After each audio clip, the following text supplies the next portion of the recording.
እሺ ወገኖቻችን ሁልጊዜ በየኳርተሩ የምናደርገውን ጥናት የምትከታተሉ ሁሉ እንደገና እንኳን ደህና መጣችሁ። በዚህ ጊዜ የምናጠናው አንደኛና ሁለተኛ ቆሮንቶስ ነው የምናጠናው። እሱን ስናጠና አብረውን ያሉት ዶክተር ጌታሁን መርጋ እና አለማየሁ ኩማ ናቸው። ሁላችንም ከምሽጋን ነን። አሁን በጸሎት እንጀምራለን። አለማየሁ የመጀመሪያውን ጸሎት ታደርግልናል። እንጸልይ። ሰማይንና ምድርን በቃል የዘረጋ ታላቅና ኃያል እግዚአብሔር አባታችን መድኃኒታችን እናመሰግናለን፣ ይህንን እድል እንደገና ስለሰጠን። ጌታ ሆይ ብዙ መላእክቶች በኃይል በጥበብ ከኛ የበለጡ እያሉ ነገር ግን እኛን ኃጢአተኞችና ደካሞችን ቃልን ለመናገር ቃልን ለማስተላለፍ ይህንን እድል እስትንፋስ በውስጣችን አኖረ። ቃልንም ደግሞ ለመናገር ይህንን እድል ስለሰጠን እናመሰግናለን። አባት ሆይ ይህ የምንናገረው ቃል እኛንም የሚያንጽ የሚሰሙትንን የሚያንጽ እና የሚያድን እንዲሆን እንድትረዳ እንለምናለን። በጌታ በኢየሱስ ስም አሜን። እና በዚህ ጊዜ የምንጀምረው እንዳልኩት አንደኛ ቆሮንቶስን ነው። ጳውሎስ ለቆሮንቶስ ሰዎች የሰጠው አገልግሎት ስናየው የተቀረጸው በአገልግሎት ነው፣ በመስዋዕትነት ነው፣ በማስተማር በመገሰጽ እና ሰዎችን ከራሱ ይልቅ ወደ ክርስቶስ በማመላከት ክርስቶስ የእምነታቸው ጀማሪም መጨረሻም እሱ እንደሆነ እንዲያውቁ ትኩረታቸው በተናጋሪው ወይም በአገልጋዩ ሳይሆን በሚያገለግለው በክርስቶስ አማካኝነት እምነታቸው እንዲመሰረት በጣም ይጥር ነበር እና ራሱን ያየው አገልጋይ እንደሆነ ዝቅ ያለ እንደሆነ ከፍ ማድረግ የሚፈልገው ክርስቶስን ብቻ እንደሆነ ነው የሚያሳየን። ሌላው ደግሞ ስንመለከት የሱ አገልግሎት በክርስቶስ ላይ ብቻ በክርስቶስ ሞት በክርስቶስ መነሳት በዛ ላይ የተመሰረተ አገልግሎት እንደነበረ እናያለን። ሌላው ደግሞ ጳውሎስ ራሱን መስዋዕትነት ከፍሎ ነው ይህንን ወንጌል ያደርስ የነበረው። ብዙዎች መከፈል እንዳለባቸው አምነው እንዲከፈሉ ይፈልጋሉ። ደግሞም ራይታቸው ነው። አንድ ሰው ሲያገለግል እየተከፈለው መሆን አለበት። የሚያበራይ በሬም ከሚያበራየው እህል እየወሰደ ነው የሚያደርገው እና ይህንን ስልጣን እያለው መውሰድ እየቻለ ጳውሎስ ግን አገልግሎቱ ሳክሪፊሻል የሆነ ራሱን መስዋዕት አድርጎ ስራው እንዳይሰደብ ሌሎችም እንዳይበደሉ ራሱ እየሰራ ነበረ ይሄንን አገልግሎትን ያደርግ የነበረው። ሌላው ደግሞ የሱ አገልግሎት ዝም ብሎ ማስተማር ብቻ አልነበረም። ነገር ግን ሌሎችን ኮሬክት ማድረግ ወይም የተሳሳተ መንገድ ሲሄዱ ተመለሱ፣ ልክ አይደለም፣ ዲስከሬጅ የሆኑትን ደግሞ ተስፋ የቆረጡትን ማጽናናት፣ እንዲሁም ደግሞ በኃጢአት መንገድ ሲሄዱ ይሄ ልክ አይደለም ብሎ የመምራት ኃላፊነት ብዙ በቆሮንቶስ ሰዎች ጊዜ የነበረ ብዙ ነገር አለ። ኋላ የምንነካከዋለን እነሱ ሲያስተምሩ። ነገር ግን ቆሮንቶስ የምትባለው ከተማ በጣም የሁሉ ነገር ሀብ ነበረች። ኤዥያን፣ ኢጅፕትን፣ ግሪክን፣ ሮምን፣ ሌሎችም ደግሞ የአውሮፓ ሀገሮችን በአጠቃላይ የምታገናኝ ከተማ ነበረች። በግሪክም ጊዜ ነበረች፣ ግን በጦርነቱ ጊዜ ከሮማውያን ጋር ሲያደርጉ ጠፍታ ነበር። በኋላ ግን ሮማውያን እንደገና ደግሞ መሰረቷት ማለት ነው እና ብዙ ትሬድ ቢዝነስ የሚካሄድባት አገር እንደነበረች ወዲያና ወዲህ የሚሉ ለጉብኝት የሚወጡ ለቅንጦት ለመዝናናት የሚመጡ ብዙ ሰዎች ነበሩ። ስፖርትም ነበራቸው። በዛን ጊዜ በሁለት ዓመት አንዴ የሚደረግ ትልቅ የስፖርት ኢቬንት ነበራቸው እና ሰዎች ከዓለም እየመጡ ብዙ የሚዝናኑባት አገር ነበረች እና በዛን ወቅት ደግሞ ሰዎች ይሄ የንግግር ችሎታ ያለውን ሰው ያደንቁ ነበር። ሀብት ያለውን ሰው ያደንቁ ነበር። ዝነኛ የሆነን ሰው ያደንቁ ነበር እና እነሱም እንደዛ መሆን ነው የሚፈልጉት። ዝነኛ መሆን፣ ሀብታም መሆን፣ በቅንጦት መኖር ይፈልጉ ነበር እና ይህ ሁሉ ሲሆን ሳለ ሴክሹዋል ኢሞራሊቲም ደግሞ በጣም ኃይለኛ ነበር በዛ ከተማ። በጣም ብዙ ጣዖት ይመለካሉ። የግሪክ ጣዖቶች፣ የሮም ጣዖቶች። ጣዖቶቹ ደግሞ ትልልቅ ቴምፕል ያላቸውና በፕሮስቲቲዩት የተሞሉ ናቸው። አመንዛሪ ሰዎች ማለት ነው። እና የሚመጣው ሰው ሁሉ እሱን እንደ መዝናኛ አድርጎ ይጠቀመው ነበር። እና በዛን ከተማ እንደዚህ አይነት ሁኔታ ባለበት ከተማ የሚኖሩ ሰዎችን መልሶ ክርስቲያን ማድረግ ከባድ ነበር። ምክንያቱም የሚደነቀው ተናጋሪ ነው፣ የሚደነቀው ሀብታም ነው፣ ዝነኛ የሆነው ሰው ነው። ሁሉም እንደዛ መሆን ነው የሚፈልገውና ክርስቶስን አምነናል ብለው ተቀብለው ሲመጡም ላይፍ ስታይላቸው ግን መቀየር ያቅተው ነበር። በዛች ሀገር እንደሚኖሩት ሰዎች ህይወታቸውን መምራት ይፈልጉ ነበር። እና ጳውሎስ ያጋጠመው ችግር እሱ ነው። ሴክሹዋል ኢሞራሊቲ ነበረ። እንዲሁም ደግሞ አንድን ሰው ማድነቅ እና እኔ የዚህ ተከታይ ነኝ፣ እኔ የዚህ ተከታይ ነኝ፣ የራሳቸው ፌመስ ነው ብለው ወይም ዝነኛ ነው የታወቀ ነው ብለው የሚሉትን አገልጋይ የመከተል ሁኔታም ነበረ። እና ጳውሎስ ይህንን ነገር ሁሉ የማይረባ መሆኑን እንዲያስተውሉ የአገሩን ባህል ተከትለው ሳይሆን የእሱ ባህል የሚያስተምረው የክርስቶስ ባህል የተለየ ባህል እንደሆነ እንዲያውቁ ይለፋ ነበረ። በቆሮንቶስ ያሉ ሰዎች ስታተስ ትልቅ ነገር መሆኑን ደረጃ ማግኘትን ሲፈልጉ፣ ጳውሎስ ደግሞ ራስን ዝቅ ማድረግ ያስተምራቸዋል። እነሱ ደግሞ ጥበብ፣ ተናጋሪ መሆን፣ አቀነባብሮ ማውራት መቻል ሲሆን እሱ ደግሞ ክርስቶስን ነበር የሚሰብክላቸው። ኃያል ሰዎች መሆን የሚፈልጉ ሰዎች ባሉበት እሱ ግን አገልግሎትን ዝቅ ብሎ ሌላውን ማገልገልን ነበረ የሚያስተምራቸው። እና የግል ጥቅምን እንደ ትልቅ ነገር አድርጎ በሚቆጠር ሕዝብ ላይ እሱ ደግሞ ፍቅርና አንድነት እንዴት አስፈላጊ እንደሆነ ያስተምራቸው ነበር። እና እሱ የሚያስተምረው ትምህርትና በዘመኑ በቆሮንቶስ ሰዎች ሕይወት ይደረግ የነበረው የተለያየ ሆኖበት ጳውሎስ ይህንን የቆሮንቶስ መጽሐፍን ጽፎ ላከላቸው ማለት ነው። እንዲያው ከዛ ሳይጽፍ በፊት 1 ዓመት ተኩል ወር 2 ዓመት እዛ ሆኖ አስተምሯቸው ነበር፣ እዛ አገልግሏቸው ነበረ። እና ይሄንን ወሬ በሚሰማበት ጊዜ የሚተላለፉ ሰዎች እየሆነ ያለውን ነገር በነገሩት ጊዜ ካመሰገናቸው በኋላ ሁልጊዜም በምስጋና ነው የሚጀምረው። ምስጋናቸውን ከሰጠ በኋላ ሊታረሙ የሚገባቸውን ነገሮች ደግሞ ምን እንደሆነ ይነግራቸው ነበረ።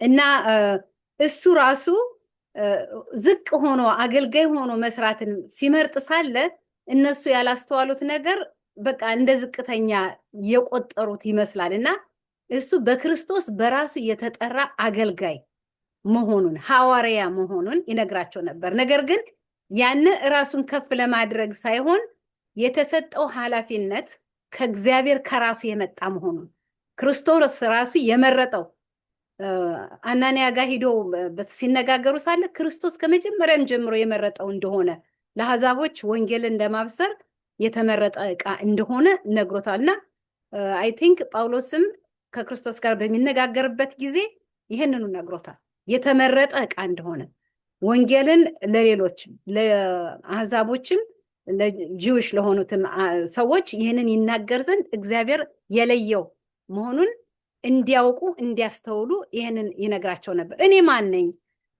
አጶሎስስ ማን ነው?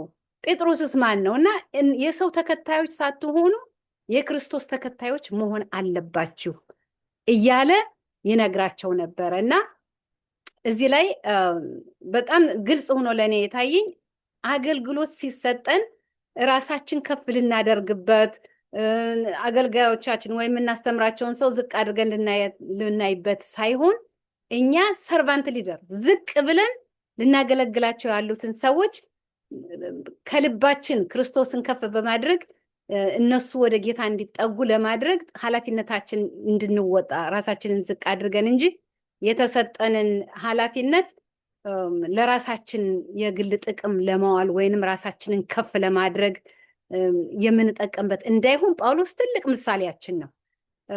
እንደተነገረው ጳውሎስ ደግሞ ያደርግ የነበረው የቴንት መስፋት፣ የድንኳን መስፋት ስራ የጂውሽ ሴቶችና ወንዶች ልጆች የሀብታምም የሆኑ የድሃ ልጆች በልጅነታቸው ሌላም ነገር የተማሩት ነገር ቢኖራቸውም ትልቁ ነገር የሚማሩት ግን ትሬድ ነው። በእጃቸው አንድ ነገር ችግር ቢመጣ ያላቸው ሀብት ቢጠፋ እንዴት ሰርቫይቭ ማድረግ እንደሚችሉ አንድ ሙያ ይማሩ ነበር።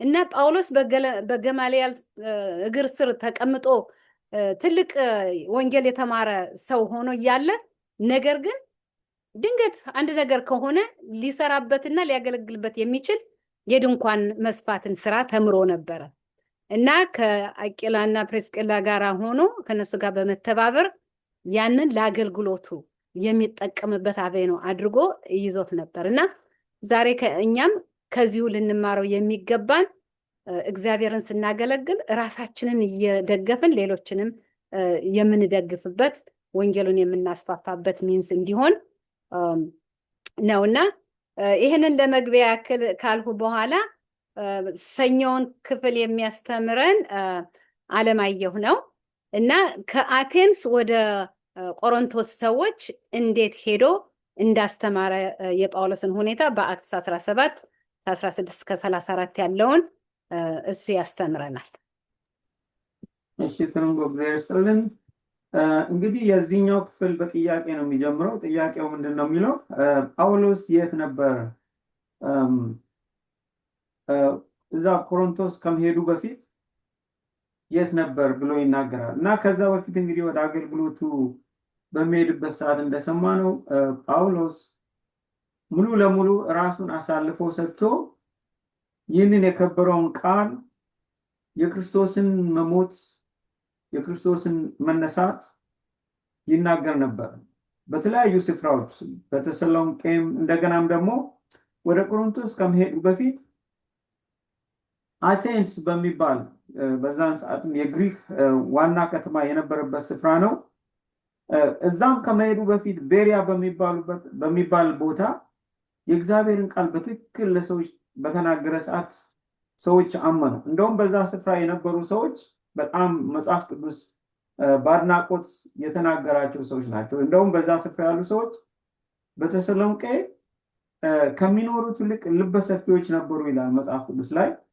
እንደውም ቁጥር 11 ላይ ያለውን ሐሳብ በምትመለከቱበት ሰዓት ቃሉን በየዕለቱ በየጊዜው ይመረምሩ ነበር ይላል። ከዛ በኋላ እነዛ ሰዎች በዛ ምክንያት ብዙ ሰዎች ያምናሉ። ብዙ ሰዎች በሚያምኑበት ሰዓት ምንድነው የሚሆነው? ብዙ ጊዜ እንደምናውቀው የእግዚአብሔር ቃል በተዘራበት ስፍራ ሁሉ ተቃውሞዎች የሚነሱበት ሁኔታዎች አሉ። ከዚህ የተነሳ አንዳንድ አይሁዶች ጳውሎስ በቤሪያ የእግዚአብሔርን ቃል እንደሰበከ ባወቁ ጊዜ ህዝቡን እንዳወኩ ይናገራል። ህዝቡን አወኩ። ከዛም የተነሳ ጳውሎስ ከዛ ስፍራ እንዲለቅና ወደ አቴንስ ማለትም ወደ ግሪክ እንዲሄድ ይናገራል እና ወደዛ ስፍራ በሚሄድበት ቦታ ያየው ነገር ደግሞ ምንድነው?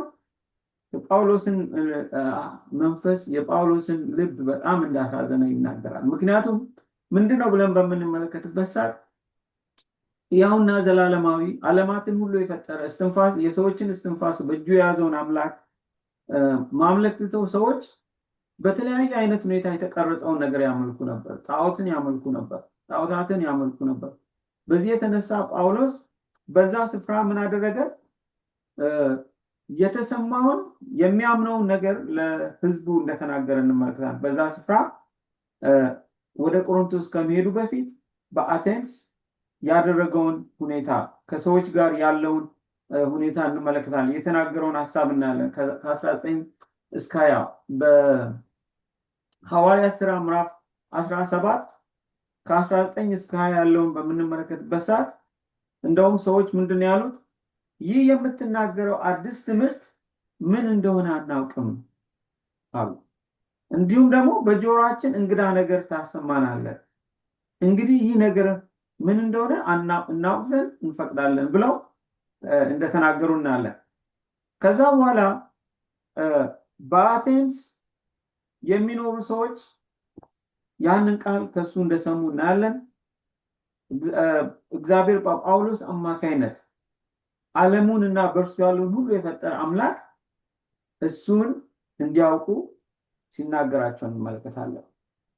ስለዚህ ጳውሎስ ምንድን ነው ያላቸው? እርሱ ሕይወትንና እስትንፋስን ሁሉ ለሁሉም ይሰጣልና አንዳችን እንደማይጎለው በሰው እጅ አይገለገልም ይላል። ስለዚህ በዛ በአቴንስ ያሉ ሰዎች የሚያመልኩት ጣዖት በሰው እጅ የተቀረጸ እንዲሁም ደግሞ መስማት የማይችሉ ምንም አይነት ነገር ማድረግ የማይችሉ እንደሆኑ ጳውሎስ በትክክል እንደተናገራቸው እንመለከታለን። እና እነዛ ሰዎች እንግዲህ ምንድነው የእግዚአብሔር አምላክ በብልሃት ሐሳብ የተቀረጸውን ወርቅ ወይም ብር ወይም ድንጋይ እንዲመስል እናስብ ዘንድ አይገባንም ብሎ ተናገራቸው። በወርቅም ሆነ በብር በድንጋይ እንደማይመሰል ተናገራቸው። እና በዚህ እንግዲህ የምንመለከተው ምንድነው ብለን ስንመለከት ጳውሎስ በሕይወቱ ዘመን ሁሉ በዛ ስፍራ በነበረበት ሰዓት በትክክል ታላቅ የሆነውን የእግዚአብሔርን ቃል በዚህ አይነት ሁኔታ ሲናገር እንመለከታለን። ይህንን ያደረገበትን ደግሞ ምክንያት ምንድነው ብለን ስንመለከት ይህ የእግዚአብሔር ቃል የሚታፈርበት አይደለም። በሮሜ ምዕራፍ 1 ቁጥር 16 ላይ ያለውን በምንመለከትበት ሰዓት በሮሜ በመጽሐፍ ቅዱስ ላይ ልናነብ እንችላለን። ምንድነው የሚለው? በወንጌል አላፍርም ብሎ ነው የሚናገር። ምክንያቱም ይህ ወንጌል ታላቅ የሆነ ዜና ነው። ለሰዎች ሁሉ የሚያስፈልግ ሁሉ ሰው ሊሰማው የሚገባ ዜና ስለሆነ በዛ አላፍርም ይላል። ቁጥር 16 ላይ እንደዚህ ይላል፣ በወንጌል አላፍርምና አስቀድሞ ለአይሁዳዊ ደግሞም ለግሪክ ሰው ለሚያምኑ ሁሉ የእግዚአብሔር ኃይል ለማዳን ነውና ይላል። እና ይህ ቃል በጣም ደስ የሚል ዘወትር ለሁላችን የሚያስፈልገን ይህንን ቃል በምንናገርበት ሰዓት ደግሞ እንደዚሁ የምናፍርበት ወይም ደግሞ የምንደብቀው ነገር ሳይሆን ትክክለኛ የሆነ መልእክት ነው። ኃይል ያለው ነው ለማዳን የተወሰኑ ሰዎችን ሳይሆን ሁሉንም ሰው ለማዳን ኃይል ያለው ቃል ስለሆነ በዚህ አላፍርም ብሎ የሚናገረው ሐሳብ እንደሆነ እናያለን።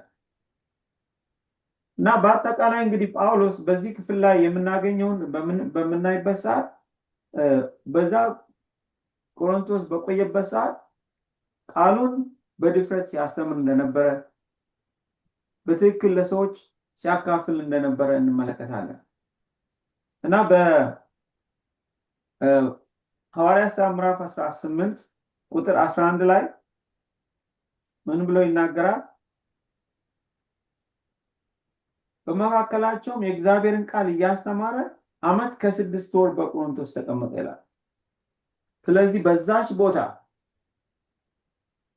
ሰዎች መዳን እንደሚያስፈልጋቸው አውቀው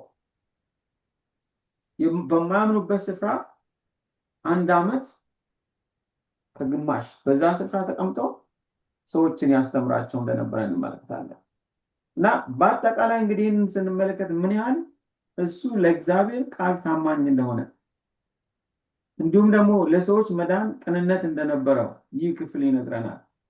ምክንያቱም ቃሉ ኃይል እንዳለው ክርስቶስ ሞቶ ከሙታን እንደተነሳ ለሰዎችም ደግሞ ደህንነት ዋስትና እንደሆነ በመናገር ጊዜንና ሰዓትን እንዳሳለፈ እናያለን። እንግዲህ ተቃውሞ ቢኖርም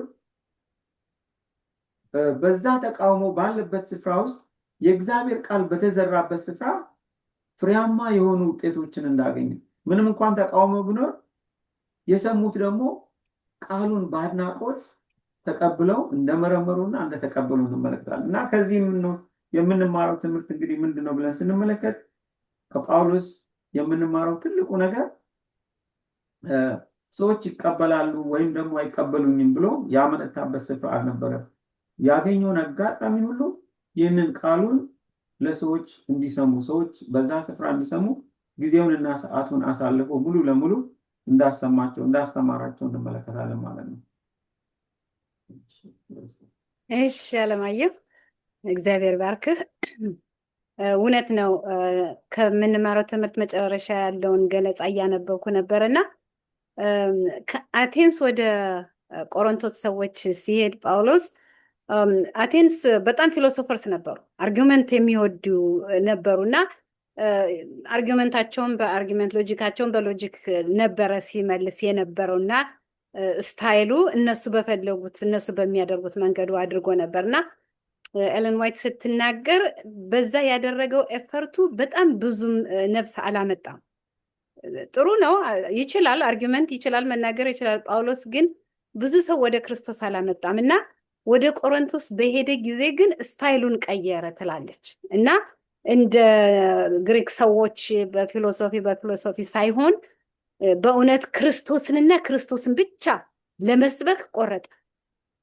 ምክንያቱም ያ በፊሎሶፊያቸው ሲራቀቁ አብሮ እሱም በዛ መልኩ የሄደበት መንገድ የሰዎችን ልብ ብዙ አልነካም እና ጳውሎስ አንድ ቦታ ሲናገር በሁሉም መንገድ እንደ ሁሉም ነገር ሆኜ ማለት በሄደበት ሁሉ እንደነዛ ሰዎች ሆኖ ከተማሩት ጋር እንደተማሩ ካልተማሩት ጋር እንዳልተማሩ እየሆነ ሌላውን ለማዳን ሲል ከነሱ ጋር ፊት እያደረገ ይሰራ እንደነበረ ይናገራል እና በዚህ ጊዜም በቆሮንቶስ ላይ ቆሮንቶስ ሲያገለግል ሳለ ያደረገው የምሰብከው ክርስቶስና ክርስቶስን ብቻ ነው። ፊሎሶፊ አይደለም፣ ሎጂክ አይደለም፣ ዊዝደም አይደለም፣ ግን ክርስቶስን ብቻ ሰብካለሁ አለ። እሱም ያንን አደረገ። እግዚአብሔርም በዛ ብዙ ሰዎች ስላሉ ከዚህ ቆይ ተብሎ አንተ እንደተናገረው 1 ዓመት ተኩል በዛ ቆይቶ ለማስተማር በቅቷል እና ብዙዎችን አምጥቷል እና ታንኪዩ። ስለዛ የሚቀጥለውን ክፍል ደግሞ የሚያስተምረን ጌታሁን ነው። ስለ ቆሮንቶስ ከተማ ምን አይነት ከተማ ነበረች፣ ምንድን ነው ልናውቅ የሚገባን የሚለውን ስለዛች አገር ልናውቅ የሚገባን እና በዛ የነበሩት ክርስቲያኖች እንዴት ነው የነበሩት የሚለውን እሱ ያስተምረናል። እሺ፣ እግዚአብሔር ስጥልን። በዚህ በኢትዮ ሳይበር እንግዲህ በዩቲዩብ የሚቀርበው ለ12 እና 13 ሳምንታት የምናጠናው 1ኛ ቆሮንቶስ እና 2ኛ ቆሮንቶስን ነው እና ቆሮንቶስ እንግዲህ ታላቅ ከተማ እንደነበረች ነው መጽሐፍ ቅዱሳችን የሚናገረን። ጳውሎስ ወንጌልን ለሕዝቡ ለማስተላለፍ ቆርጦ በተነሳ ጊዜ አይሁድ አልሰማ ባለው ጊዜ እግዚአብሔር መድኃኒታችን ኢየሱስ ክርስቶስ ወደ አሕዛብ ነው የላከው እና ወደ አሕዛብ በሚሄድበት ጊዜ እንደምታውቁት ከበርናባስም ጋር ደግሞ ባልተስማሙ ጊዜ በማርቆስ አማካይነት በርናባስ ማርቆስን ይዞ ወደ ሌላው ክፍል ሄደ። ጳውሎስ ደግሞ ሲላስን ይዞ ጉዞ ጀመረ። ታዲያ ጢሞቴዎስን ጌታ ደግሞ ልቡን ነክቶ እንዲለወጥ ሆነ። ጢሞቴዎስም ከጳውሎስ ጋር ተባባሪ ሆነ። ሉቃስም በተለይ ሐኪሙ ሉቃስ ደግሞ አብሮ ነበሩና በተለይም የመጀመሪያውን ክፍል በምናይበት ጊዜ በፊልጵስዩስ፣ በተሰሎንቄ፣ በቤሪያ ቅድም ወንድማችን አለማየሁም ሲያስረዳ እንደምነበረው በዛ ቤተ ክርስቲያንን አቋቋሙ። ከዛ ተከፋፈሉ። ሉቃስ በፊልጵስዩስ ቆየ። ሲላስና ጢሞቴዎስ ደግሞ በተሰሎንቄ። ከዛ ጳውሎስ ወደ ቤሪያ ሄደ። ከዛ በቤሪያም ካለፈ በኋላ ወደ አቴንስ ነው ሄደው። አቴንስ እንደምታውቁት እንግዲህ በተለይም የጣዖት ሁኔታ ሁሉ በጣም አምላኪዎች ነበሩና ጥቅማቸው በተነካ ጊዜ በጣም ትልቅ ስደት ማመጡና ጳውሎስ በጣም አዝኖ ከዛ ሸሽቶ የሄደው ወደ ቆሮንቶስ ነው እና ወደ ቆሮንቶስ በሚደርስበት ጊዜ በሐዘን ላይ ነበር እና አሁንም ታላቅ ስደት ይደርሳል፣ ይሄ ወንጌል እንዴት ነው የማካሄደው ብሎ በተጨነቀ ጊዜ ቅድም እህቴ ትርንጎም አለማየሁም ጠቅሶታል። መድኃኒታችን ኢየሱስ ክርስቶስ ተገለጠለት።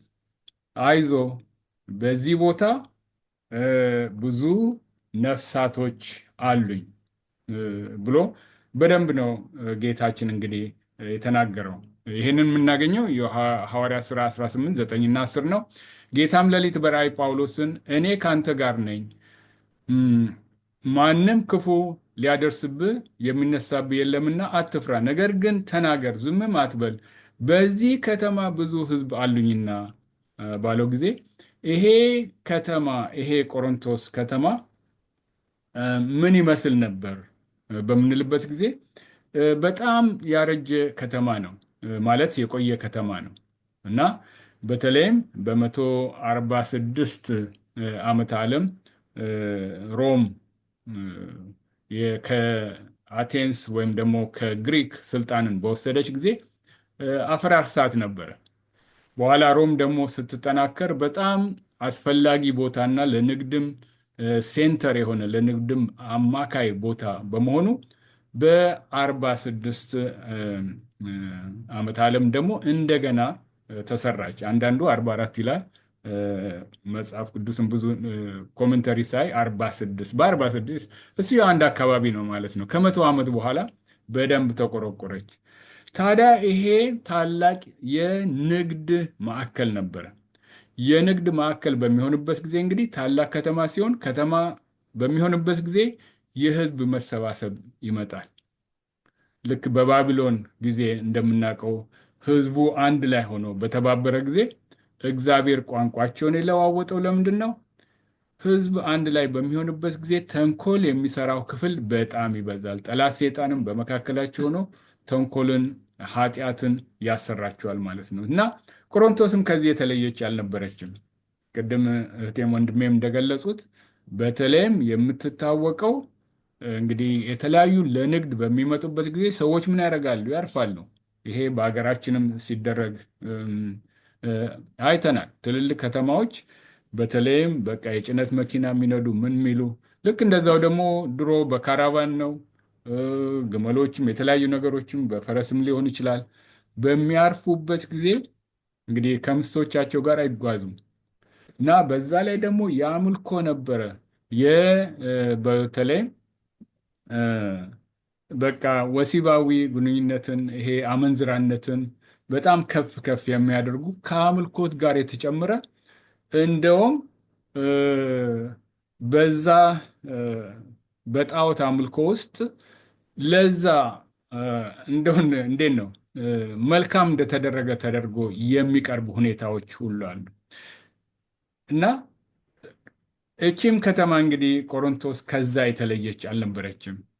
እንደውም እንግዲህ ጳውሎስን እንደምናየው በዛ ቦታ ምንም እንኳን ተስፋ ቆርጦ ቢሄድም ጌታ ግን ተገናኝቶት ይህን ሞራል ሰጠው። ከዛም እንግዲህ እንደዚህ ሞራል ከማግኘቱ በፊት አጲላና አቂላን አግኝቶ ድንኳን ይሰፋ ነበር አብሮና ለወንጌል ስራ የሚያበረታታውን ለሌሎችም ለራሱም ጭምር የሚሆን ያደርግ ነበር እና ቆሮንቶስ በዛ እንግዲህ ብዙ ንግድ ስላለ ማረፊያም ስላለ እንደማስበው ድንኳን መስፋት እዛ ጥሩ የሆነው እንግዲህ በሚመጡበት ጊዜ ድንኳን ተከራይቶ በድንኳንም የሚያድሩ እንደሚኖሩ ነው የሚያሳየው እና በዛ ደግሞ በሚሆንበት ጊዜ እንግዲህ ድግስ አለ፣ ጭፈራ አለ፣ የተለያዩ ነገሮች አሉ። ያ ካለ ደግሞ ምንዝርና አለ። የሃይማኖት ነገር በተለይም እውነተኛ ሃይማኖትን መስበክ እንዴት ከባድ ነው። ነገር ግን ስራው ወገኖች የወንጌል ስራ የኛ የሰዎች ስራ አይደለም፣ የእግዚአብሔር የራሱ ስራ ነው።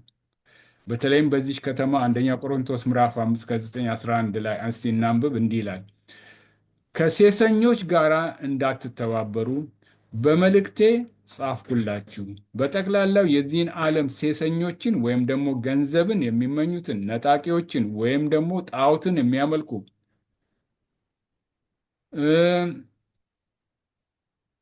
ከዚህ አይነት ዓለም ልትወጡ ይገባቸዋል ብሎ በደንብ ይመክራል። አሁን ግን ወንድሞች ከሚባሉት አንዱ ሴሰኛ ወይም ደግሞ ገንዘብን የሚመኝ ወይም ጣዖትን የሚያመልክ ወይም ተሳዳቢ ወይም ስካር ወይም ነጣቂ ቢሆን ከእርሱ ጋር እንዳትተባበሩ እጽፍላችኋለሁ። እነዚህን ካለው ጋራ መብል እንኳን አትብሉ ብሎ ጳውሎስ ይጽፋል። እዚህ ላይ ጳውሎስ በሚናገርበት ጊዜ ሲያስረዳ እንደዚህ በቃ የሚያደርጉትን በዓለማዊ ነገር የሚያደርጉትን ወንጌል መደረስ አለበት እና እነሱን አይደለም ይህንን የምለው እነሱን አትናገሩ አለም። አለዛማ ከዓለም መውጣት አለባችሁ። በቃ ዓለም ውስጥ የላችሁም እንደማለት ነው። ዓለም ውስጥ ሳላችሁ ለእነዚህ ሰዎች መሰበክ አለባቸው። ነገር ግን ችግር የሚሆነው ምንድን ነው? የጌታን ቃል ተቀብሎ አማኝ ነኝ ብሎ ክርስቶስን ተቀብያለሁ ክርስቲያን ነኝ ብሎ ነገር ግን ይህንን ዓለማዊን ነገሮችን አላለም ሴሰኝነትን፣ አመንዝራነትን፣ ጠጭነትን የሚያደርገው ሰው እሱ በጣም የሚበክል ነው እና ከሱ ራቁ የሚል ነው። እንግዲህ ቆሮንቶስ በዛ አይነት ያለች ከተማ ነበረች። በተለይም እንግዲህ አማኝ ሆኖ ከተማው በጣም የተበላሸች በሆነ ልክ እንደ ማንኛውም በአሁኑ ዘመን የተበላሸ በመሆኑ አማኞች መጠንቀቅ አለባቸው። ምክንያቱም ኃጢአትን ሲለማመዱ ቀስ በቀስ ምን ይሆናል? እንደ ጻድቅ ይመስላል፣ ኃጢአትም አይመስልም። ሌባ የመጀመሪያው ጊዜ ሲሰርቅ ይደነግጣል፣ ቀጥሎ ትንሽ ደንገጥ ይላል። ሌላው መብቱ ይመስለዋል። በቃ እንደውም እንደ በቃ ጀግንነት ይቆጥረዋል በኋላ። ልክ እንደዛ ምንዝርናም የመሳሰሉ ነገሮችም በቃ የአእምሯችን ሕሊና እስኪጠበስ ድረስ የእግዚአብሔርና በእውነት ዓለማዊን መለየት እስኪያቅተን ድረስ ትልልቅ ከተማዎች እንደዚህ ይጎዳሉና ልጆቻችንም ከትልልቅ ከተማ ማውጣት አለብን። ይሄ በጣም አስፈላጊ ነው። እንግዲህ ይህን ስንል ቆሮንቶስ እንደዚህ ከተበላሸች እኛስ ትልልቅ ከተማ ከዚህ ምን ልዩነት አለ በምንልበት ጊዜ ምንም ልዩነት የለውም። ነገሩ ምንድን ነው? ራሳችንን ከዚህ አይነት ከርኩሰት ህይወት መጠበቅ እንዳለብን፣ እንደዛ አማኝ ነን ብሎ የሚያደርጉትን ደግሞ በትክክል ማግለል አለብን እና እነዛ ሰዎች ደንግጦ አሃ ይሄ የተገለልኩት ለካ ኃጢአት ነው ብሎ ራሱ ወደ ጌታ እንዲመለሱ አብረን መተባበር የለብንም። እሺ ይህንን ይመስላል ባጭሩ። ያ ወደፊት ብዙ ነው የምናጠናው። ያ እናመሰግናለን። እንደገለጽከው ያው እንግዲህ በቆሮንቶስ የነበረ ብዙ የኃጢአት ነገር ነበረ እና ቅድም እኔ ልናገር እንደሞከርኩት ክርስቲያኖቹ ከእንደዛ አይነት ህዝብ ጋር እየኖሩ በእንደዛ አይነት ትራዲሽን እና ካልቸር እየኖሩ ኃጢአት መሆኑን በማይታወቅበት ጭራሽም እንዳምልኮ ተቆጥሮ በቃ የቅንጦት ኑሮ ተደርጎ የታየበት ኃጢአት ነበረ እና እነዚህን ክርስቲያኖች እውነተኛ ከእንደነዚህ አይነት ሰዎች መለየት እንዴት እንዳለባቸው በቸርች ውስጥ ሆነው የእሱ ትልቁ ችግር የነበረው በቸርች ውስጥ ሆነው በእንደዚህ አይነት ኃጢአት ውስጥ የሚኖሩ ክርስቲያኖች ነበሩ እና እንዴት ነው ከዓለም መለየት የሚያስፈልጋቸው? የሚያዩትና የሚሰሙት እንደ ኖርማል የሚደረገው ነገር አሁን ክርስቶስን ከተቀበሉ በኋላ እና በሱ መንገድ መሄድ ከጀመሩ በኋላ ተመልሰው በእንደዛ አይነት ኃጢአት መመላለስ እንደሌለባቸው ይሄ ነበረ ለሱ ትልቅ ሸክም ሆኖት የነበረ እና ደብዳቤውን እንዲጽፍም ካደረገው ነገር አንዱ ይሄ ነው እና እናመሰግናለን። የሚቀጥለውን ክፍል ደግሞ እንደገና አለማየሁ ያስተምረናል። በክርስቶስ ሲናገር በዚህ ከተማ ብዙ ሰዎች አሉኝ ብሎ የተናገረውን ነው እንድናጠና የሚፈልገው እና እንግዲህ አንተ የተዘጋጀበትን ታካፍለናለህ። እንግዲህ በዚህ ከተማ በተለይ በዚህ በቆሮንቲያንስ ብዙ የእግዚአብሔርን ቃል መስማት የነበረባቸው ሰዎች አሉ። ግን ጳውሎስ እዚህ ላይ እንደምናየው እንደጠበቀው አልሆነም። ተቃውሞ የሞላበት ጠላትነት የበዛበት ሁኔታ እንደነበረ እናያለን እና በዚህ ጠላትነት በበዛበት ስፍራ የተቻለውን ሁሉ ካደረገ በኋላ ጳውሎስ የተናገረው ነገር ቢኖር ምንድን ነው? በተቃወሙትና በተሳደቡ ጊዜ ጳውሎስ ምንድን ያደረገው? ልብሱን አራግፎ ደማችሁ በራሳችሁ ነው፣ እኔ ንጹሕ ነኝ፣ ከእንግዲህ ወዲህ ወደ አሕዛብ እሄዳለሁ አላቸው። የእግዚአብሔርን ቃል በተናገረበት ሰዓት ከራሱ ከወጣ በኋላ ጳውሎስ ሕሊናውን ነፃ ነበር ማለት ነው። መናገር ማስተማር የነበረበትን ሁሉ ለእነዚህ ሰዎች ተናግሯል። የተሰጠውን ኃላፊነት በትክክል እንደተጠ እንመለከታለን። ስለዚህ በአጠቃላይ ይህንን ስፍራ የእግዚአብሔርን ቃል እሱ የሄደበትን ዓላማ ሙሉ ለሙሉ ባይሳካም ግን በትክክል እንደተናገራቸው እንመለከታለን። ለምንድን ነው ይህንን የተናገረበት ምክንያት? እሱ የጠበቀው ብዙዎች እንዲለወጡ ከአድራጎታቸው እንዲታቀቡ ነበር። ነገር ግን እሱ ደማችሁ በራሳችሁ ነው፣ እኔ ንጹሕ ነኝ፣ ከእንግዲህ ወዲህ ወደ አሕዛብ ሄዳለሁ፣ ወደማያምኑት ሌሎችን ሙሉ ለሙሉ የእግዚአብሔርን ቃል ወደማያውቁት እሱ የተናገረውን ነገር ከተናገረ በኋላ ስለዚህ ጳውሎስ ምንድን ያደረገው ይህንን ስፍራ ከለቀቀ በኋላ ቀጥታ ወደ ሌሎች ነው ሄደው እና የእግዚአብሔር ቃል እንግዲህ በሚነገርበት ስፍራ ሁሉ ቃሉ በከንቱ ወደ ሌላ ቦታ አይሄድም። በከንቱ የወደቀው የእግዚአብሔር ቃል አይጠፋም እና ያንን ነው የሚናገረው። በኢሳይያስ 55 ቁጥር 11 ላይ ምንድን ነው የሚለው? ከእግዚአብሔር ከቃሉ የወጣው ቃል በከንቱ አይመለስም፣ ፍሬ እንደሚያፈራ ውጤት እንደሚያመጣ ይናገራል። ከዚህም የተነሳ ጳውሎስ ምንድን ያደረገው? ወደማያምኑት በሄደበት ሰዓት ወደ አሕዛብ የእግዚአብሔርን ቃል ሰምቶ የማያውቁ ወደዛ ስፍራ በሚሄድበት ሰዓት ምንድን ያጋጠመው? የተለያየ ጉባኤ ውስጥ ሰዎችን እንዳገኘ እንመለከታለን። ከዛ በዛ ስፍራ የነበሩ ሰዎች ቃሉን በትክክል ባድናቆት እንደተቀበሉ እንደውም ደግሞ የምኩራብ መሪዎች የነበረው ቃሉን እንዳመነ እንደተቀበለ እንመለከታለን። በዛ ስፍራ የነበረው የምኩራብ ኃላፊ የነበረው ክሪስፓስ የሚባል ሰው መሪ ነበር። በተለይ ይህንን ቃል በምንመለከትበት ሰዓት አንድ ሰው ኢንፍሉዌንስ የሚያደርግ ሰዎችን የሚመራ ቃሉን አንዴ ከተቀበለ በቀላሉ ለሌሎችም ሊያዳርስ የሚችልበት አጋጣሚ ነው ማለት ነው።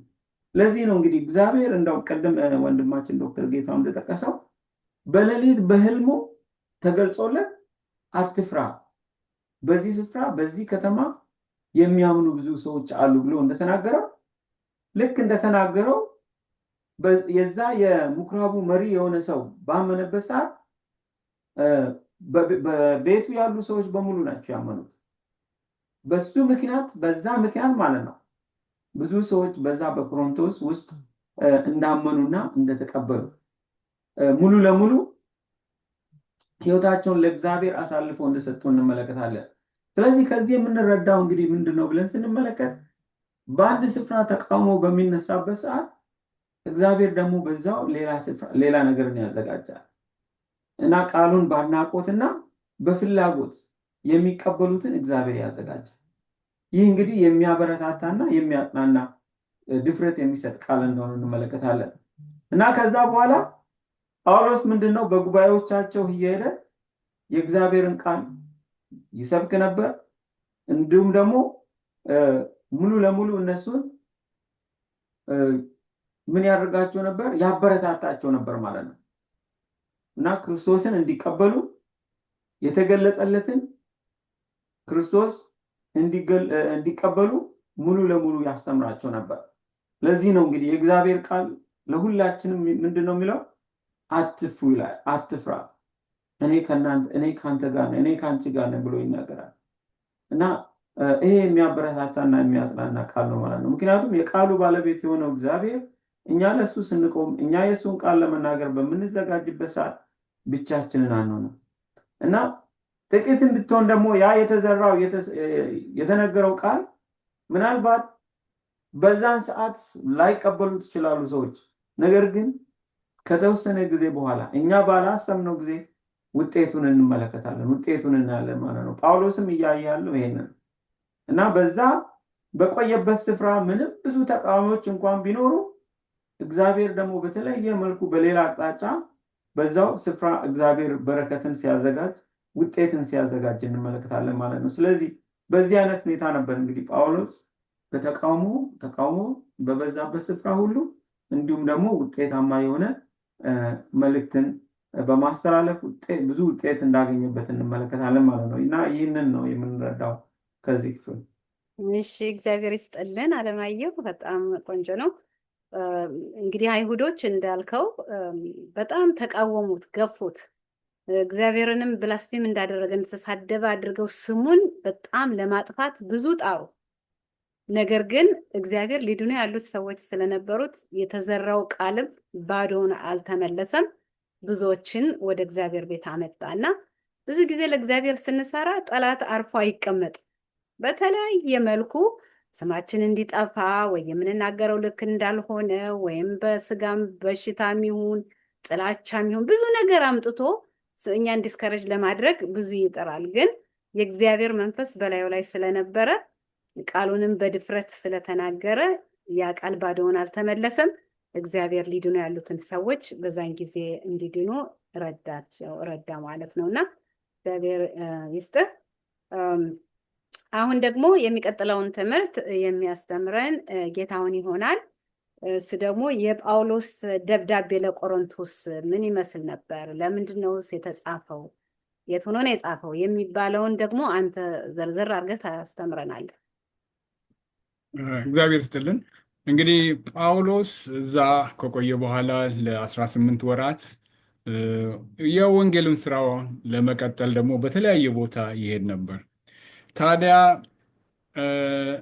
ብዙ ወሬዎችን መስማት ጀመረ እና እንግዲህ እኔ ለማካተት መሞክረው ለምንድን ነው ጳውሎስ ለምንድን ነው ደብዳቤ ለቆሮንቶስ ሰዎች የጻፈው፣ ምን ምክንያቶች አግኝቶ ነው የሚለውን ሀሳብ ነው እና መጀመሪያ እንደዛ ካስተማረ በኋላ እንግዲህ እግዚአብሔር ብዙ ነፍሳትን ሰጠው፣ ከአይሁድም ጥቂት፣ አብዛኛው ደግሞ ያው ከአህዛብ ወገን በተለይ እንግዲህ የግሪክ ሰዎች ናቸው። እዛ አቴንስ እና ቆሮንቶስ በዛ አካባቢ ነው ያሉት እና ይህንን በሆነ ጊዜ አንዳንድ ደብዳቤዎችም እንደገና ደግሞ የኮሌ ቤተሰብም በደብዳቤም ከዛም ደግሞ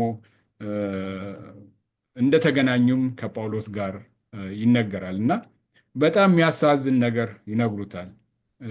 በቃ አንደኛ ምን ያክል አማኞቹ በእምነታቸው ጠንካራ እንዳልሆኑ የሚያመላክተውን ክፍል ነው እና ጠንካራ ባለመሆናቸው ቤተ ክርስቲያኒቷ ክፍፍል ነበራት እና በተለይም የመጀመሪያውን ክፍል ስናይ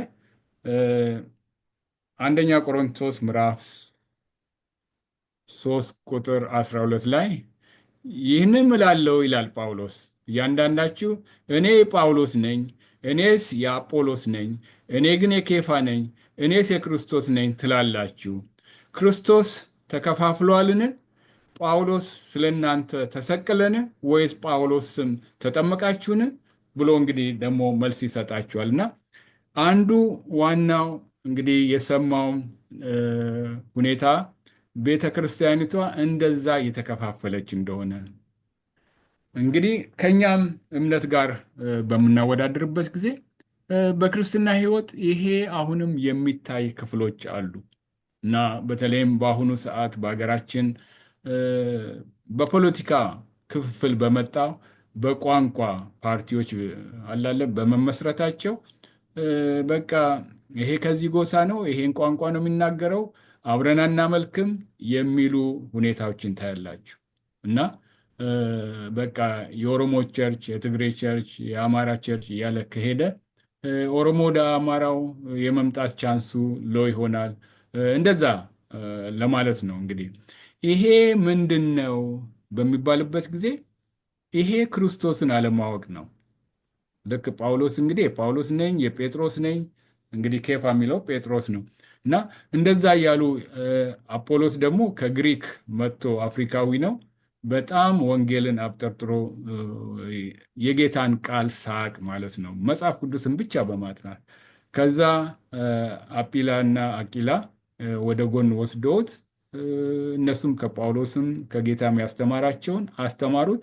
ከዛ አይሁድን አፋቸውን ያስያዘ በቃ ይሄ ክርስቶስ ነው፣ ሊመጣ ያለው ክርስቶስ ይሄ ነው ብሎ በደንብ ክርስቶስን መሰከረ። በዚህ ጊዜ አብዛኛው በቃ የአጶሎስ ነኝ ብሎ ተከፋፈሉና አሁንም በታላላቅ መሪዎችም በጣም ታላላቅ ሰባኪዎችም መከፋፈል እንደሌለብን ይህ የክርስትናን አለመፍሰልን ያመላክታል እና የቆሮንቶስ ሰዎች ይህ ችግር ስለነበራቸው ጳውሎስ ይህንን አድሬስ ለማድረግ ጻፈ።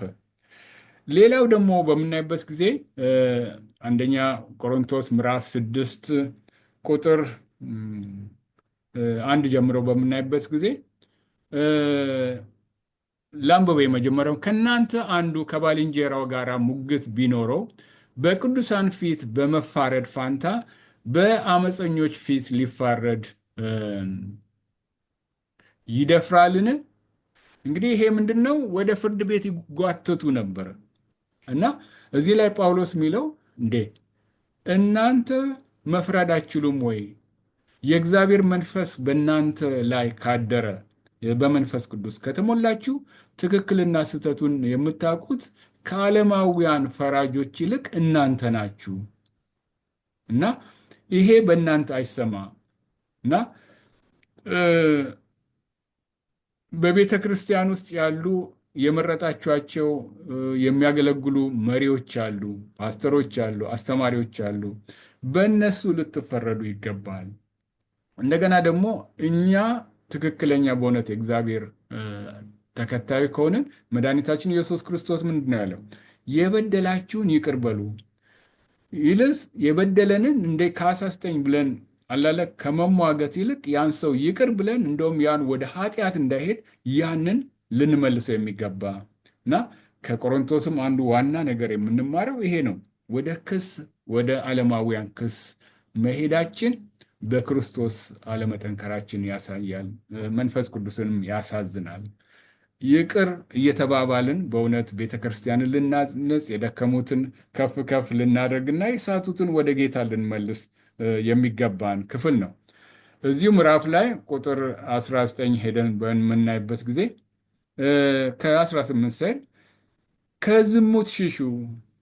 በተለይ እንግዲህ ቆሮንቶስ ደጋግመን ሶስታችንም ስንናገር የነበረው በቃ ሴክሹዋል ኢሞራሊቲ ዝሙትነት በጣም የከፋ ሁኔታ በመሆኑ እንደውም አንዱ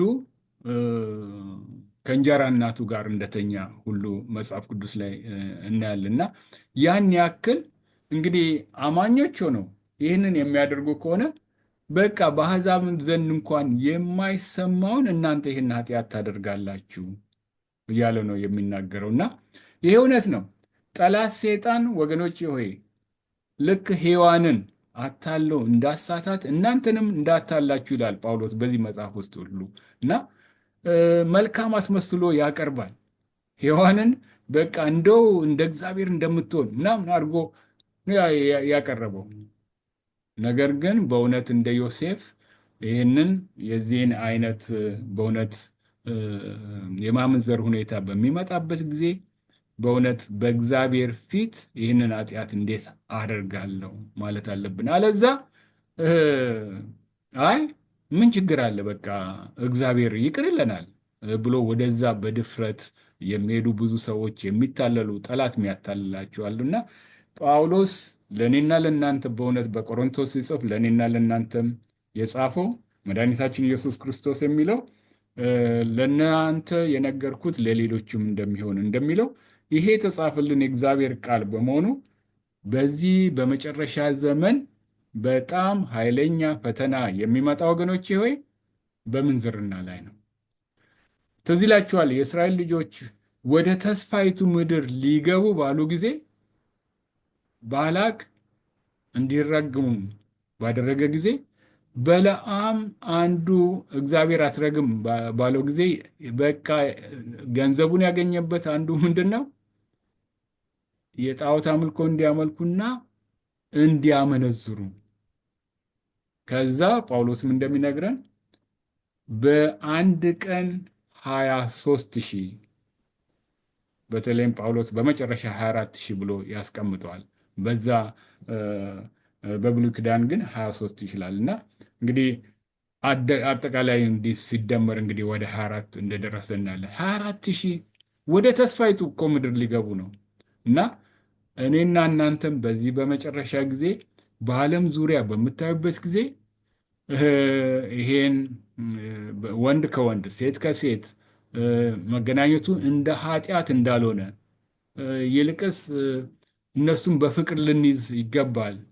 ይሄ ፍቅር አይደለም ወገኖቼ ሆይ ወደ ሞት እየሄዱ ወደ ኃጢአት እየሄዱ ክርስቶስ ያድናቸዋል፣ ይቅር ይላቸዋል። ይህን ኃጢአታችሁን ግን ተዉ ብለን በግልጽ ኃጢአትን ኃጢአት ልንል የሚገባ ታላቅ ፈተና በመጨረሻ ጊዜ የሚመጣው አንዱ ይሄ ነው። ሌላው ክፍል ደግሞ በትዳር ሁኔታ ላይ ምን ያክል በእውነት ባልና ሚስት በትክክል መኖር እንደሚገባቸው እግዚአብሔር ካቋቋመው በኤድን ገነት ዋና እስከ መጨረሻ እግዚአብሔርን ስም ከፍ የሚያደርገው ሰንበትንና መጠበቅና ትዳር ነው እና በተለይ ትዳር ዛሬ ሰው ይሄን በድሎኛል፣ ይሄን አድርጎኛል በማለት በቀላሉ የሚፋታበት ጊዜ ነው። ሁላችን በትዳር ዓለም በተለይ ያለፍን ትልቅ ፈተና እንዳለ እናያለን። ምክንያቱም ሁለት ጭንቅላት አንድ ጭንቅላት እንዳለው አድርገን አብረን ተስማምተን ለመሄድ በጣም ከባድ ነው። ያለ መንፈስ ቅዱስ በእውነት አይቻልም። ቅድም እንዳልኩት የጌታ ፈቃድ ምንድን ነው? አንዱ ሌላውን ይቅር ብሎ ሌላውን እንዲያንጽ። ወንድምህ የት አለ እንደሚለው ባለቤትሽ የት አለ፣ ባለቤትህ የት አለ ብሎ ጌታ ቢጠይቀኝ በእውነት አይ ስለበደለኝ ጌታ ሆይ ጥዬው ሄጃለሁ፣ በቃ ከእሱ ጋር መኖር አልቻልኩም የሚለው ክፍል አዎ በዓለማዊ ሁኔታ ትክክል ነው። ነገር ግን በእግዚአብሔር መንፈስ ሁኔታ ግን ይሄ ክርስቶስ ራሱን ዝቅ አድርጎ ለእኔና ለእናንተ ደሙን እንዳፈሰሰ በእውነት እኔ ቃል የገባሁትን እንደዚህ መጠበቅ ጌታ እንዲያስችለኝ በጸሎት መታገል የሚገባን ጊዜ ነው እና ጳውሎስ አንዱ ሲመክራቸው የነበረው ምክንያቱም ትልቅ ችግር ነበር፣ የመፋታት ሚስቱን ጥሎ የመሄድ የመሳሰሉትና ይህንንም መክሯቸዋል። ብዙ ነው እንግዲህ ሀሳቡ በተለይ ጻፈላቸው። በሁለተኛ ወደ መጨረሻው ክፍል በምናይበት ጊዜ በልሳን መናገር በቃ እንደ ጻድቅ ሆኖ እንደሚቆጠር አይነት ሆኖ በቤተ ክርስቲያን ሁሉም እየተነሳ በቃ በሚጮህበት ጊዜ ይሄ ልክ አይደለም፣ አንድ ቃል ብናገር ይሻላል፣ አስተውሎ ሰው የሚታነጽበትን እና የሚናገር በልሳን ካለ እንዲተረጎም ያርግ እና ስነ ስርዓት ያስፈልጋል። ይሄም የሆንበት ምንድን ነው ወገኖቼ ሆይ መንፈስን መፈተን አለብን። የእግዚአብሔር መንፈስ በእኔ ላይ በሚወርድበት ጊዜ በልዩ ቋንቋ በምናገርበት ጊዜ የሚሰጠኝ መንፈስ ቅዱስ ሌሎችን ልክ እንደ ጴንጤቆስጤ ቀን ሌሎቹ የሚታነጹበትን እውነተኛ መልእክት የሚያገኙበትን ክርስቶስ አዳኝ መሆኑን ከፍ ከፍ የሚያደርግ ነው። ነገር ግን ስለ ክርስቶስ ከፍ ከፍ የሚያደርገውን ቃል እየተናገሩ ሌላው ተነስቶ የሚጮህ ከሆነ ይሄ የእግዚአብሔር መንፈስ ድብልቅልቅ ያለ መንፈስ አይደለምና በዚህም በጣም ልንጠነቀቅ ይገባል። ጳውሎስ ይህንንም በሙሉ ሁሉ አድርሶታል። ሌሎቹ ደግሞ በቃ ተስፋ ቆርጠው በቃ ከሞትን ትንሣኤ የለም የሚሉ የሚያዝኑ በቃ በተለይ ጌታ አሁን ይመለሳል ድንገት የሞቱ ሰዎች ካሉ በጣም ይጎዱ ነበር እና እኛ ክርስቲያን ሆነን አምነን ነበረ እነዚህ ሰዎች ክርስቶስ መጥቶ በእውነት ይወስዳቸው ነበር ብሎ በሚጨነቁበት ጊዜ አንደኛ ቆሮንቶስ ምዕራፍ 15 ላይ በምናይበት ጊዜ ጳውሎስ በግልጽ እኛ ያ በሕይወት ያለን የሞቱትን አንቀድምም፣ በእውነት በሕይወት ያለነው የሞቱትን አንቀድምም፣ ጌታ ራሱ በእውነት በመላእክት አለቃ ይገለጣል፣ ይሄ በስባሽ የሆነ የማይበሰብሰውን ይለብሳል። ለእያንዳንዳችን ትልቅ በእውነት በረከት ያለው ትምህርትን የሚሰጥ ነው እና በቆሮንቶስ እንግዲህ በተለይ ምዕራፍ ሁለተኛ ቆሮንቶስን በምናይበት ጊዜ ደግሞ እንደዚህ የሚያንጹ ብዙ ክፍሎችን ያቀርባል። ይህን እንግዲህ ጊዜ እንዳልወስድ የመጨረሻውን ክፍል አንብቤ አቆማለሁ። ሁለተኛ ቆሮንቶስ ምዕራፍ 13 ከ11 ጀምሮ በቀረስ ወንድሞቼ ሆይ ደህና ሁኑ፣ ፍጹማን ሁኑ፣ ምክሬን ስሙ፣ በአንድ ልብ ሁኑ፣ በሰላም ኑሩ፣ የፍቅርና የሰላምም አምላክ ከእናንተ ጋር ይሆናል። በተቀደሰ አሳሳምም እርስ በርሳችሁ ሰላምታ ተለዋወጡ። በቃ ክርስቶስ ፍቅር እንደሆነ እናንተም ፍቅርን ልበሱ ነው። ቅዱሳን ሁሉ ሰላምታ ያቀርቡላችኋል። የጌታ ኢየሱስ ክርስቶስ ጸጋ የእግዚአብሔር አብ ፍቅር፣ የመንፈስ ቅዱስ አንድነት ከሁላችሁ ጋር ይሁን፣ አሜን። እኔም በዚሁ ደመድማለሁ። በእውነት በእናታችን ኢየሱስ ክርስቶስ ጸጋ በቃ ምንም የማይገባንን ኃጢአተኞች ሳለን ደሙን አፍሶ በጸጋው ያዳንን ጌታ የእግዚአብሔር አብ ፍቅር አንድ ልጁን አሳልፎ ጌታ እግዚአብሔር አብ የሰጠን እንድንድን ዘንድ እግዚአብሔር አብ ፍቅሩ ሙሉ ነው፣ ይወደናል። የመንፈስ ቅዱስም አንድነት በእውነት አንድ የሚያደርገን በዚህ በመጨረሻው ዘመን እኔና እናንተን ከቤተሰብ ትዳር ጀምሮ እስከ ቤተ ክርስቲያን አንድነት አንድ የሚያደርገን መንፈስ ቅዱስ ነው እና በእውነት ይህንን ደግሞ ለእኔና ለእናንተ እንዲሆን ጳውሎስ የተመኘው እኔም በዚሁ ተባብሬ ይህን ምኞት ለሁላችን ይሁን። በጌታ ስም አሜን እላለሁ። ጨርሻለሁ። እሺ፣ እግዚአብሔር ይስጥልን። እንግዲህ በረዥሙ እንደገለጽከው በቆሮንቶስ የነበረው ችግር በዙሪያቸው ያለውን ባህል እያዩ ያንን ባህል እነሱም ኤክስፔሪየንስ ማድረግ እየፈለጉ ከእግዚአብሔር ጋር ያልተስማማ ሕይወት መኖር ነበረ። ጳውሎስ በዚህ ሁሉ ባስተማረው ነገር ሁሉ የፈለገው በክርስቶስ ላይ ያተኮረ ባህል እንዲኖረን፣ አንድነታችን፣ ፍቅራችን፣ ንጽህናችን ይህ ሁሉ ክርስቶስ ላይ በመከፋፈል እንደ ባህል የተለያየ ባህል ነው በየሀገሩ ያለው። እሱን በመከተል ሳይሆን ባህላችን፣ ትኩረታችን፣ አንድነታችን በክርስቶስ ላይ ብቻ ያተኮረና የተመሰረተ እንዲሆን ነበረ ሲጥር የነበረው እና እግዚአብሔር ይመስገን። ስንጨርስ ጌታ አሁንም አጭር ጸሎት ታደርግልናለህ። እግዚአብሔር ይመስገን። ለነበረን ጊዜ እንጸልይ።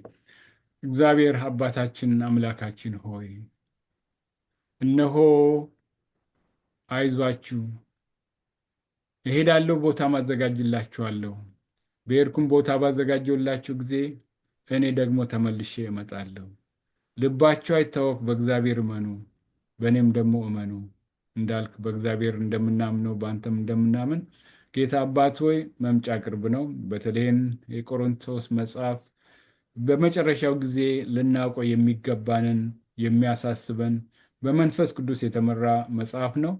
ጌታ አምላክ ይህም የተናገርነው ዛሬ በእውነት ሌሎቹ ይሄ እውነት ይሁንን ብሎ የሚያጠኑበት እንደገና በቤተ ክርስቲያን ክፍፍል ያለ ይሄ ከእግዚአብሔር መንፈስ አይደለም ብሎ የእግዚአብሔር መንፈስ አንድነትን፣ ፍቅርን የሚያመጣ መሆኑን አውቆ አንድነትና ፍቅርን በሀገርም በቤተ ክርስቲያንም እንዲሆን እንማጸናለን። ከትዳር ጀምሮ ጌታ አምላክ ሆይ ጠላት ሴጣን ምን ያክል ትዳርን እያቆሰለ እንደሆነ እናያለን። የአማኞች የመፋታት ቁጥር እንደምናየው በጣም እየበዛ ነው። ይህም ደግሞ ዘመኑ ከባድ እንደሆነ እናውቃለን።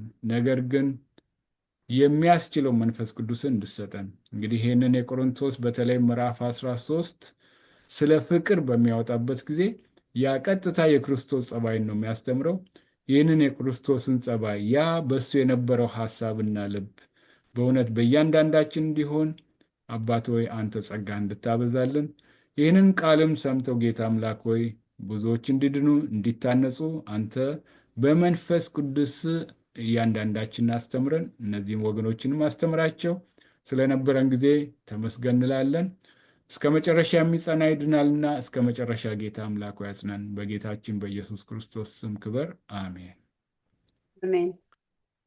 ወንድሞችና እህቶች አብራችሁ ከኛ ጋር ስለቆያችሁ እያመሰገንን ለሌሎች ወገኖችም ደግሞ እያካፈላችሁ ጥናቱ ደግሞ በየሳምንቱ እንደሚቀጥል እናስታውሳችሁ እንፈልጋለን። ደህና ሁኑ። አሜን።